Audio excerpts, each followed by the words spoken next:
నైరుతి బంగాళాఖాతంలో తీవ్ర వాయుగుండం కొనసాగుతుంది. ఉత్తర తమిళనాడు పుదుచ్చేరి తీరాలకు సమాంతరంగా దిత్వా తుఫాన్ కదులుతుంది. దీంతో మధ్యాహ్నంలోపు వాయుగుండంగా బలహీనపడే అవకాశం ఉందని వాతావరణ శాఖ అధికారులు తెలిపారు. వాయుగుండం ప్రభావంతో నెల్లూరు, తిరుపతి జిల్లాలో భారీ నుంచి అతి భారీగా వర్షాలు కురిసే అవకాశం ఉందన్నారు. దక్షిణ కోస్తా తీరం వెంబడి గంటకు 40 నుంచి 60 కిలోమీటర్ల వేగంతో ఈదురుగాలులు వీస్తాయని, రేపటి వరకు మత్స్యకారులు ఎవరూ వేటకు వెళ్లకూడదని హెచ్చరించారు.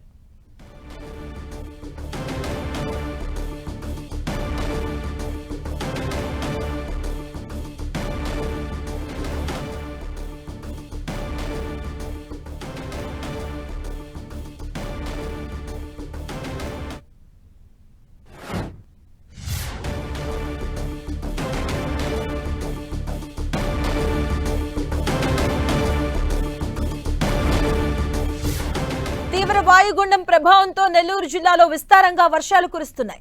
ఉదయం నుంచి ఎడతెరిపి లేకుండా కురుస్తున్న వర్షానికి నెల్లూరులో లోతట్టు ప్రాంతాలు జలమయమయ్యాయి. సర్వేపల్లి, కొవ్వూరు, కావలిలో ఎడతెరిపి లేకుండా కురుస్తున్న వర్షంతో రహదారులు నదులను తలపిస్తున్నాయి.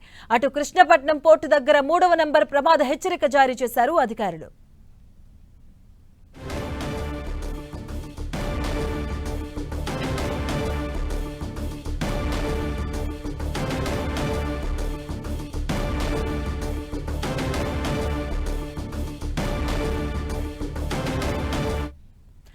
నెల్లూరులో ఎడతెరిపి లేకుండా వర్షాలు కురుస్తున్నాయి. దీనికి సంబంధించిన పూర్తి అప్డేట్స్ మా కరెస్పాండెంట్ దేవకుమార్ అందిస్తారు. దేవకుమార్. మాధవి, ప్రస్తుతానికైతే నైరుతి బంగాళాఖాతంలో తీవ్ర వాయుగుండంగా కొనసాగుతున్న దిత్వా తుఫాన్ మధ్యాహ్నంలోపు ఇది వాయుగుండంగా మారే అవకాశాలు ఉన్నట్లుగా వాతావరణ శాఖ చెబుతా ఉంది. ఈ క్రమంలోనే నెల్లూరు జిల్లాలో నిన్నటి నుంచి కూడా ఒక మోస్తరు వర్షాలు అయితే కురుస్తూ ఉన్నాయి. దీంతో ఇప్పటికే అనేక లోతట్టు ప్రాంతాల్లో కూడా వర్షపు నీరు భారీగా వచ్చి చేరింది. అదేవిధంగా Talpagiri colony, RTC colony, YSR Nagar, Chandrababu Nagar ఈ ప్రాంతాల్లో భారీగా వర్షపు నీరు నిలిచడంతో అక్కడున్న స్థానికులు కూడా ఇబ్బందులు పడుతున్న పరిస్థితి అయితే కనిపిస్తూ ఉంది. అదేవిధంగా కావలిలోని ముసురూరు, అదేవిధంగా వైకుంఠపురం ఈ ప్రాంతాల్లో కూడా వర్షపు నీరు రోడ్లపైన రావడంతో అక్కడ ప్రజలు ఇబ్బందులు పడిన పరిస్థితి కూడా కనిపిస్తూ ఉంది. అదేవిధంగా ఇప్పటికే అటు సముద్ర తీర ప్రాంతాల్లో చూస్తే మైపాడు బీచ్, అదేవిధంగా తోటపల్లి గూడూరు, అదేవిధంగా తుమ్మలపేంట ఈ ప్రాంతాల్లో సముద్రం అల్లకల్లోలంగా ఉన్న పరిస్థితి అయితే కనిపిస్తూ ఉంది. అదేవిధంగా అక్కడ 5 అడుగుల మేర 5 అడుగుల పైగా అలలు ఎగిసిపడుతున్న పరిస్థితి కనిపిస్తూ ఉంది. అదేవిధంగా తుమ్మలపేంట దగ్గర 50 అడుగుల ముందు కూడా సముద్ర తీర ప్రాంతం కోతకు గురైనట్లుగా మనకు తెలుస్తూ ఉంది. ఇప్పటికే ఈ భారీ వర్షాలతో సోమశిల జలాశయం నిండుకుండలా మారిన పరిస్థితి అయితే ఉంది. ఇప్పటికే సోమశిల జలాశయానికి ప్రత్యేకైతే 69 టీఎంసీల నీటి నిల్వ ఉన్నట్లుగా అధికారులు చెప్తా ఉన్నారు. అయితే పైతోటి ప్రాంతాలు ఏదైతే ఉన్నా అన్నమయ్య జిల్లా కావచ్చు, అదేవిధంగా కడప, కర్నూలు ఈ ప్రాంతాల్లో కురుస్తున్న వర్షాలకు ఈ సోమశిల జలాశయానికి భారీగా వర్షపు నీరు, వరద నీరు వచ్చే అవకాశాలు ఉంటాయి. ఈ క్రమంలోనే సోమశిల జలాశయం నుంచి అంటే ఒక్కొక్కసారి ఎక్కువగా అంటే 2 నుంచి 3 లక్షల క్యూసెక్ల వాటర్ని విడుదల చేయాల్సిన పరిస్థితి ఒకే సమయానికి వస్తుంది. కాబట్టి అలాంటి పరిస్థితి తలెత్తినప్పుడు అక్కడ ఉన్న పన్నా పరియోగ ప్రాంతాలు ఏదైతే ఉన్నాయో అవి నీట మునిగే పరిస్థితి ఉంటుంది. అంటే అలాంటి పరిస్థితి తలెత్తకుండా ఉండేందుకు అధికారులు ఇప్పటి నుంచి చర్యలు చేపట్టారు. అక్కడ నీటిని నియంత్రిస్తూ ప్రస్తుతానికైతే 69 టీఎంసీల నీటి నిల్వ సామర్థ్యం ఉండేలా తగు చర్యలు అయితే తీసుకున్నారు. అదేవిధంగా జిల్లా యంత్రాంగం కూడా పూర్తిగా అప్రమత్తమైంది. ఎక్కడ ఆస్తి ప్రాణ నష్టం జరగకుండా ఉండే విధంగా అధికారులందరూ కూడా చర్యలు తీసుకోవాలని చెప్పి ఇప్పటికే మంత్రి ఆనం రామనారాయణ రెడ్డి నిన్న అధికారులు సమీక్ష కూడా నిర్వహించడం జరిగింది.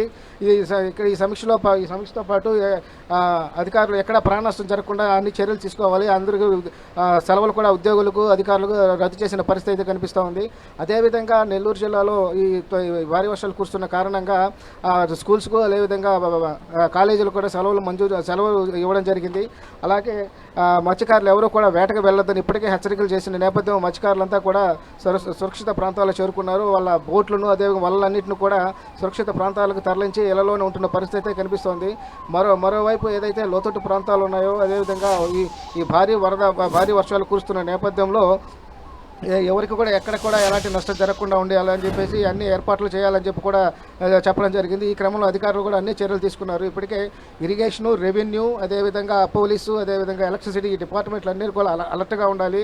ఒకవేళ దీంతో అంటే భారీ వర్షాలు కురుస్తాయి. అదేవిధంగా భారీగా ఈదురుగాలుకి వీస్తాయి కాబట్టి 50 నుంచి 60 కిలోమీటర్ల వేగంతో గంటకు వీస్తాయి కాబట్టి ఒకవేళ చెట్లు పడిపోయినా, అదేవిధంగా విద్యుత్ స్తంభాలు కూలినా, ఎడైనా ఎలక్ట్రిసిటీ అంతరాయం కలిగినా కూడా వెంటనే చర్యలు చేపట్టాలని కూడా అధికారులు ఆదేశించడం జరిగింది. ఈ క్రమంలోనే అధికారులంతా కూడా పూర్తిగా అప్రమత్తంగా ఉన్నారు.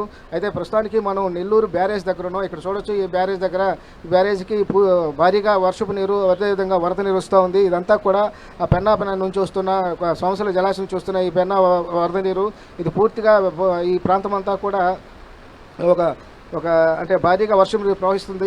ఈ వర్షం నీరు అంతా కూడా సముద్రంలో కలవాల్సిన పరిస్థితి ఏర్పడుతోంది. అంటే మొత్తానికైతే నెల్లూరు జిల్లాలో ఈ భారీ వర్షాలు కురుస్తున్న నేపథ్యంలో అటు జిల్లా యంత్రాంగం కూడా పూర్తిగా అప్రమత్తంగా ఉన్నట్లుగా తెలుస్తోంది. ఇప్పటికే జిల్లాకు ఎన్డీఆర్ఎఫ్ బృందాన్ని కూడా ఏర్పాటు చేయడం జరిగింది. ఒక ఎన్డీఆర్ఎఫ్ బృందాన్ని సిద్ధంగా ఉంది. అదే మొత్తం 30 మంది సభ్యులు ఈ ఎన్డీఆర్ఎఫ్ బృందంలో ఉన్నారు. వాళ్ళంతా కూడా అధికారులు చెప్పిన ప్రకారం వాళ్ళు విధులు నిర్వహించేందుకు సిద్ధంగా ఉన్న పరిస్థితి అయితే కనిపిస్తోంది.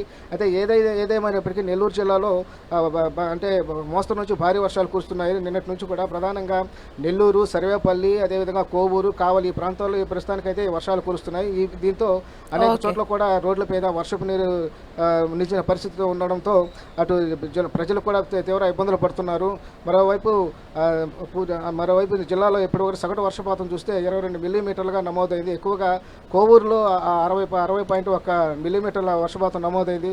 ఏదేమైనప్పటికీ నెల్లూరు జిల్లాలో నిన్నటి నుంచి అంటే మోస్తరు నుంచి భారీ వర్షాలు కురుస్తున్న నేపథ్యంలో అటు జిల్లా యంత్రాంగం పూర్తిగా అప్రమత్తం అన్ని చర్యలు తీసుకుంటున్న పరిస్థితి అయితే కనిపిస్తోంది. మరోవైపు బీచ్ల వద్ద ఎవరు కూడా పర్యాటకులు అక్కడికి రాకుండా ఉండే విధంగా పోలీసులు భారీ బందోబస్తు కూడా ఏర్పాటు చేశారు. అక్కడ మెరైన్ పోలీసులు, అదేవిధంగా పోలీసులు కూడా బందోబస్తు నిర్వహిస్తూ అక్కడ ఆ బీచ్ ప్రాంతాలకు ఎవరు రాకుండా ఉండే విధంగా చర్యలు చేపడుతున్న పరిస్థితి అయితే కనిపిస్తోంది. మరోవైపు కృష్ణపట్నం పోర్టులో 3వ నెంబర్ ప్రమాద హెచ్చరిక కొనసాగుతూ ఉంది.